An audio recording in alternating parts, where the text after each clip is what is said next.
হাটে বাজারে বেড়েছে বেজায় গরম। অভিনয়ের ঝলমলে দুনিয়ার তদন্ত সংস্থার কড়া জোরের মধ্যে পড়ে নুসরাত জাহানের জীবন এখন যেন সিনেমার মতো টানটান হয়ে উঠেছে।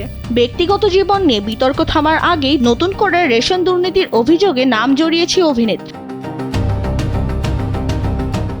ভারতের কেন্দ্রীয় তদন্ত সংস্থা ইডি তাকে ডেকে পাঠিয়েছে। বলা হয়েছে আগামী 22শে এপ্রিল কলকাতা সিজিও কমপ্লেক্সে গিয়ে হাজিরা দিতে হবে তাকে। ভারতীয় সংবাদ মাধ্যমে শোনা যাচ্ছে বাংলাদেশে গম পাঠানো নিয়ে যে দুর্নীতির অভিযোগ উঠেছে তার সঙ্গে এই তলবের যোগ রয়েছে। যখন এই অভিযোগের সময়কাল ধরা হচ্ছে তখন নুসরাত বসিরহাট থেকে সংসদ সদস্য হিসেবে দায়িত্বে ছিলেন। তবে খবর এসেছে তিনি কলকাতায় না গিয়ে দিল্লিতে হাজিরা দেওয়ার জন্য আবেদন করেছেন। এর মধ্যেই ব্যক্তিগত জীবনে তিনি ব্যস্ত রয়েছেন।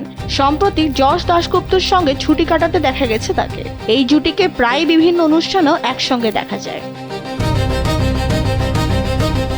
অন্যদিকে ভক্তরা আবারও তাকে নতুন বাংলা ছবিতে দেখার অপেক্ষায় আছেন। পাশাপাশি নিজের ছেলেকে নিয়েও সময় কাটাচ্ছেন নুসরাত। আর সোশ্যাল মিডিয়ায় মাঝে মাঝে ছেলের সঙ্গে কাটানো সুন্দর মুহূর্ত শেয়ার করেন তিনি।